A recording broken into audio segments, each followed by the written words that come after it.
So this iPhone was actually released at Apple's special event in 2018 alongside the XS and the XS Max and the XR. It's currently one of Apple's longest supported iPhones, although there's been a lot of rumors that this, along with the XR, won't get iOS 19 support. But even for its time, this phone is packing an OLED display, dual rear cameras, and the A12 Bionic chip, which honestly, guys, it still surprises me how good it does even for 2025, even being over 7 years old. So I'm going to show you guys a little bit about its gaming, show you guys how it compares to my current iPhone, and the reasons why I ended up upgrading. So for the specs of the phone, in detail, it started off on iOS 12 and it's still currently being supported on iOS 18.4. It comes with the Apple A12 Bionic chip with 6 cores, 2 high performance cores at 2.5 GHz and 4 efficiency cores at 1.6. It comes with an 8-core neural engine, a 5.8-inch OLED display with a resolution of 1125 by 2436, and this phone comes in either 64, 256, and it was actually the first iPhone to introduce the half a terabyte option. It comes with 4 GB of RAM, a 2600 mAh battery, and IP68 water resistance. And actually, this model is the 256 GB one. So as far as the games, we'll go ahead and start off with Minecraft. Go ahead and let that load up. Just give me 1 second. Loads up pretty fast. We'll go ahead and hit play. And we'll load up into one of my worlds. Let's see. Let's do Epic Jungle.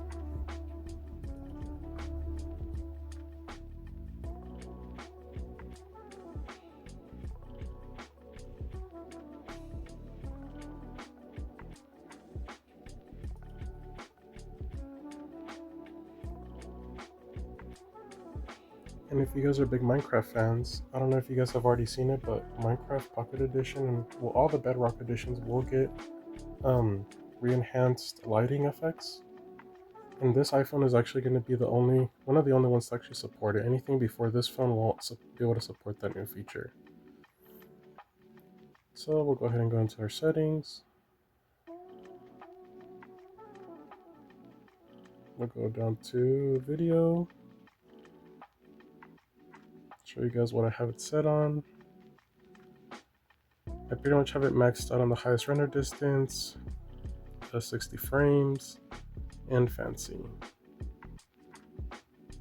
I think that, yeah, the 8 chunks is what's recommended. So if we go down to the 8 chunks, let everything come to load. But even then, you guys can see that it's still playing very smoothly. This is with all the other graphic settings turned up. It's good. It's a very constant 60. I mean, it sometimes dips down a little bit, maybe to like the 50s. But other than that, it remains a really smooth experience even for today.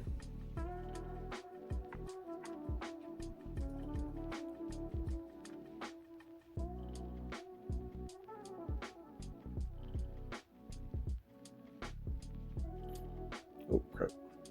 Don't want to die, don't want to die, don't want to die. Oh my gosh, I'm gonna die. So we'll go ahead and save and quit. We'll go ahead and check out another game. So now for the next game, we'll do GTA San Andreas. And this is the original one. I don't think it's the rebranded one. Skip the sign in. Go to resume. Actually turn up the volume. Take it off silent.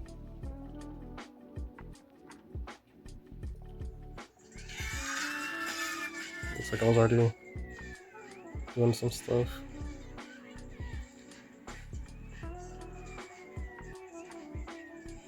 And even then, this game does still play very well. I'd say it's getting a pretty constant 60 frames a second too.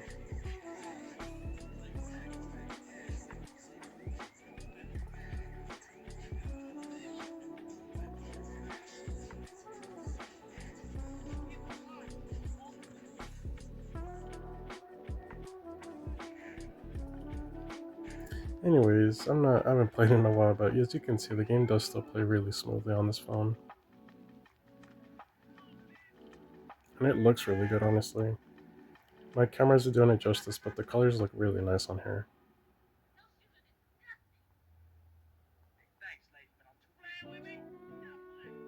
Okay, so we'll go to the next game. We'll do one more. We'll do Limbo. This is a much more simple game, but it'll still show some of the features of the phone.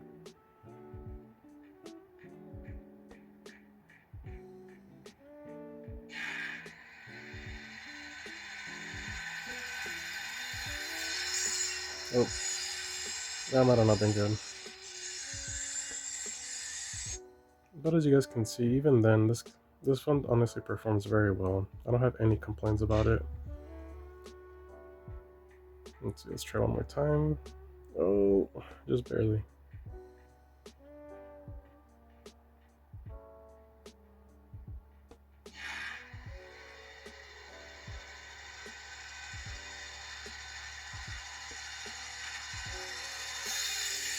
Yeah, I think I might make that jump on there. But we'll finish it off there for the games. So as far as the camera goes, on the back of this phone there's actually two dual rear cameras. The first one is a standard 12 megapixel, which is actually able to record in 4K at 60 frames per second. And the other one is a telephoto that's also 12 megapixel. And as far as the front, we've got just a 7 megapixel, which can do 1080p at 30 frames a second. And this is actually a photo that I took of my cats a while ago. You guys can see that even for a photo from 2018, the quality is still very good. So honestly, I wouldn't discredit this camera at all. My phone that I'm recording this on is actually a little bit worse than this phone. I'm currently recording on a Samsung Galaxy A25, which was actually meant as a replacement to this phone, but I ended up going back to iPhone. I stayed with my Android for about 6 months, and I'll probably do a review of my experience later on. But even then, a phone from 2025, a mid-range phone from 2025 is actually doing slightly worse than my flagship from 2018. So it speaks a lot about the camera quality even back then. And here's just some other photos that I took of this iPhone 4 that I have. And then some of my ammunition that I have. And you guys can see even then it still shows pretty good detail. Even once you get really zoomed in, it shows you pretty good detail of everything. Now, yes, it does get a little pixelated, but even then you guys can see all the little specks and smudges, marks in the wood. So yeah, guys, this camera is really good even for today. And even for today, the YouTube on it still plays really nice. I have no complaints about YouTube. This is one of my previous videos that I did. Skip a bit. Yeah, let's see what quality we're playing. We're actually playing in 1080p.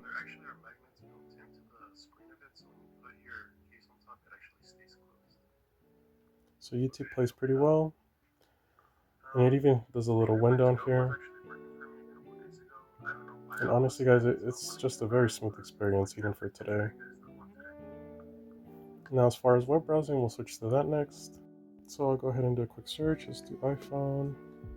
Even if you were on data or Wi-Fi, it's still going to pull up pages smoothly, display them clearly, and you have no problem going to any website at all that you're looking at. Right here we're on the Apple website. Took it a little bit to load.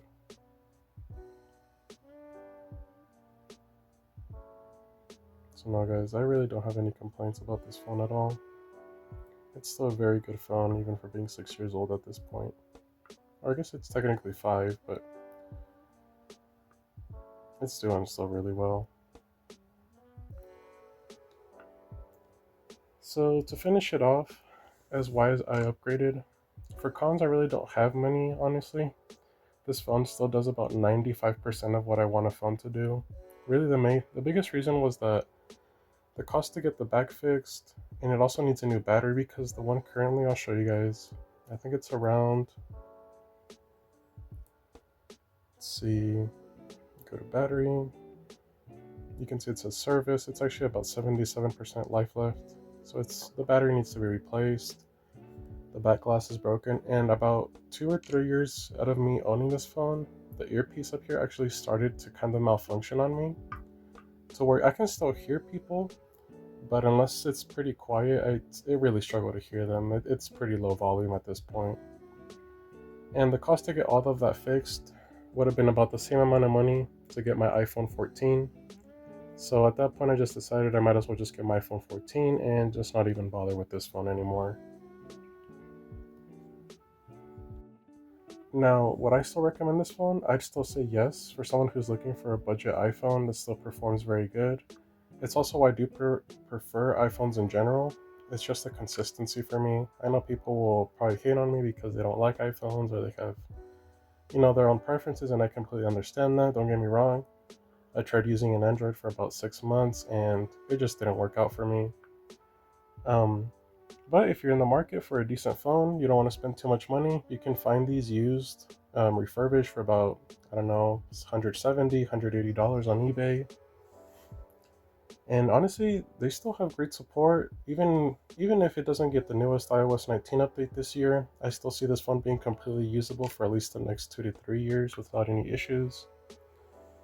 And even my 6S that I upgraded from, it still does about most of what I need to do, even for how old that one is.